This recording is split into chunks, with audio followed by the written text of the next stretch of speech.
งามไม่บอกว่าถึงเลยพี่น้องคือยูทูบเบอร์มาใส่งานอีกแล้วพี่น้องปล่อยเจ็บเป็นน้ำผึ้งซ่องก็คือว่าญาติเราเป็นญาติเพิ่นจะเอาปฏิกิริยาของเพิ่นเองแหละเพิ่นย่านนี่ทุกคนโอ้เขาบ้านนอกคนนั้นอยู่เทิงๆแล้วน้องสาวบอกแจ๊บขึ้นอยู่เทิงแล้วบ้านนอกพี่น้องกับบ้านนอกคือบอกแจ๊บเลยเนาะน้องสาวบอกแจ๊บ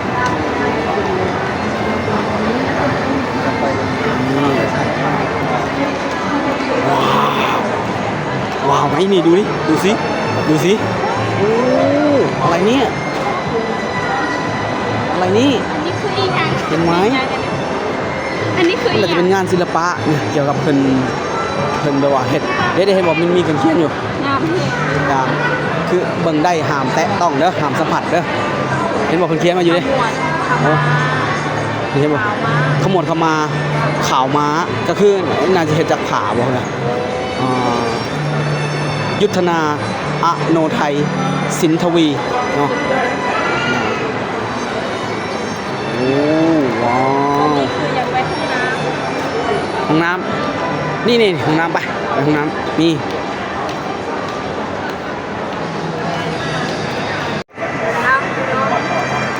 หลังจากที่ออกมาจากห้องน้ำเนาะคือทางเขาพูดกันนะมาใช้ห้องน้ำอยู่ที่ไอคอนสยามเนาะว่าทางดูแลร่างกายขนาดไหนคือทางสาวสอนเป็นอะไรเข้าห้องน้ำ ดูแลให้คืนก็สะอาดแบบเอี่ยมเลยทุกคนสะอาดกว่าอยู่คืนอีก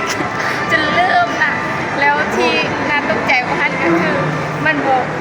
บอกมีบอลกดน้ำคือสะโคกเข้าไปตกใจแล้วว่าอ้าวจะเป็นกดจังใดอยู่ดีๆแล้วน้ำมันก็ไหลลงมาเองเนี่ยอันนี้เขาก็ตกใจเลยเขาก็ตกใจเหมือนกันแต่เขานี่เลยไปเข้าอยู่ในสถานีกลางบางซื่อแต่พอได้รู้ขนาดนี้แต่อันนี้ไม่เคยเห็นอยู่ใส่ นี่แหละเขาเอิ้นว่าไฮเทคของแท้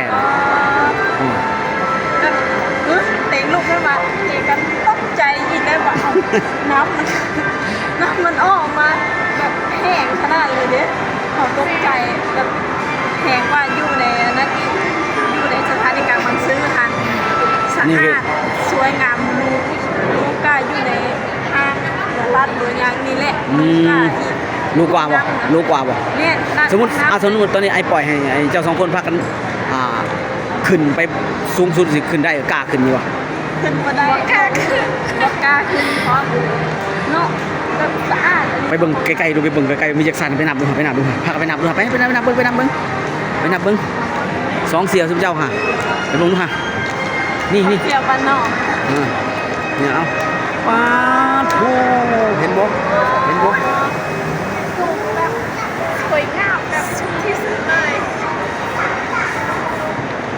สุดยอดเลยทุกคนนับบนตื้นใจที่สุดเลย จักสันนับดูค่ะ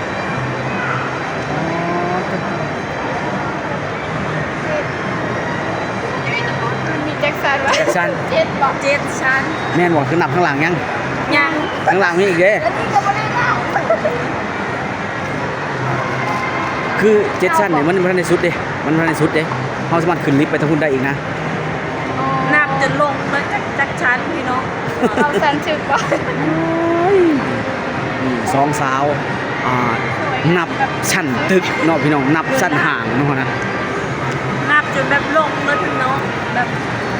จริงๆแล้วร้านอาหารอยู่เทิงมีเด้สิขึ้นไปเบิ่งบ่หรือว่าลงไปกับป้าเพิ่น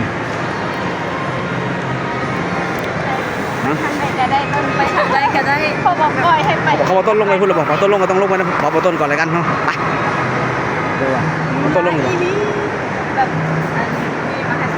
นี่นะเขาเป็นมหัศกรรม แม่นแล้วนี่แต่บ้านเฮาเอิ้นหัตถกรรมแต่อยู่พี่บ่เพิ่นเป็นงานศิลปะเนาะงานฝีมือ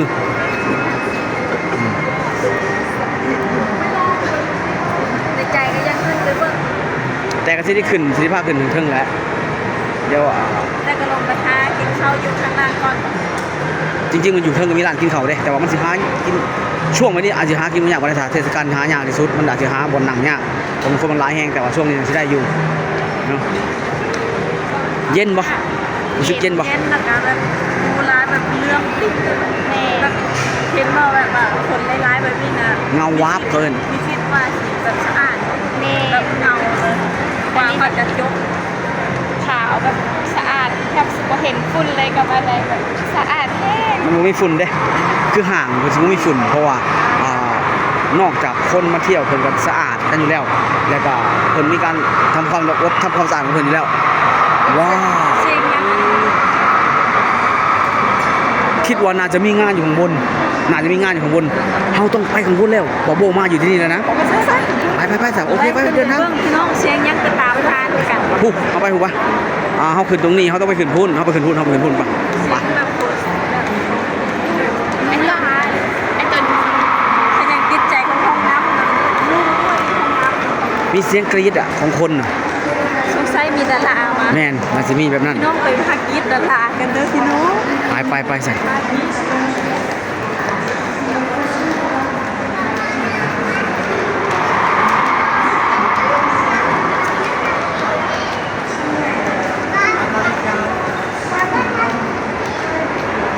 มีแต่ของแบรนด์เนม ไอ้เรื่องสินค้าเฮาบ่ต้องเบิ่งหรอกนะเพราะว่าเฮาบ่มีปัญญาจับต้องแน่นอนเลย ได้แค่เบิ่งก็เป็นตา สินค้าบ่มีปัญญาจับต้องแน่นอน เราได้แต่ต้องแต่ได้แค่มอง ไปขึ้นตรงนี้ต่อเลย ต้นตอของเสียงน่ะอยู่ประมาณนี้ต้องตามหาเสียงเห็นบ่ล่ะข้างล่างด้วยข้างล่างด้วยไปได้ว้าว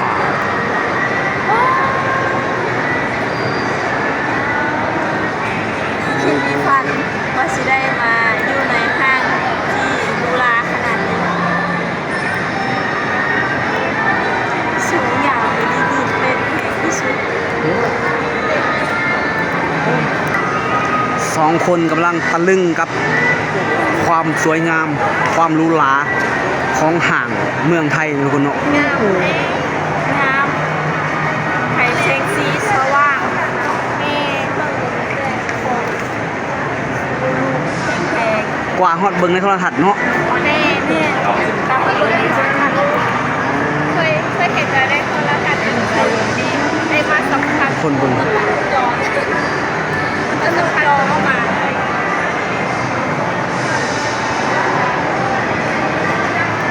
มันหลุดมาในโลกอีกโลกหนึ่งนะ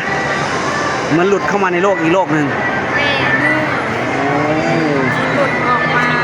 สายดาวอังคาร ว่าแม่นดาวอังคารได้เนี่ยดาวอังคารมันสิคู่ขละอันนี้มันต้องดวงจันทร์แล้วมันงามขนาดนี้แล้ว ก็หลุดจากดาวอังคารมาถึงดวงจันทร์ เออ งามนะช่วยสุดเลยช่างเป็นอยู่ในเมืองสวรรค์ มีเสียง อุ้ย ต้นตอของเสียงอาจจะมาทางนี้ทุกคนเนาะไปไปพูดเขาไปขึ้นที่เลยไปขึ้นไปได้ตรงนั้นไปปุ๊อาจจะมาทางคุณเลยไปไปผม โอ้โหเสียงกรี๊ดดังมากเลยสงสัยจะมีดารามาพี่น้องอู้ตื่นตาตื่นใจเด้จะได้ไปเห็นไปลุ้นกันพี่น้องสิเป็นยังไงโอ้ยตกใจเด้ ส่งลงไปใจ สูงจนแบบตกใจอย่างแหงเลย ถึงหมด เขาขึ้นมาได้ค่ะ แบบที่สุดเลยทุกคน เบิ่งการออกแบบของเพิ่นเลยเนื้อจะดูการคือคนเต็มเลยคนแบบกรี๊ดอยู่เพิ่น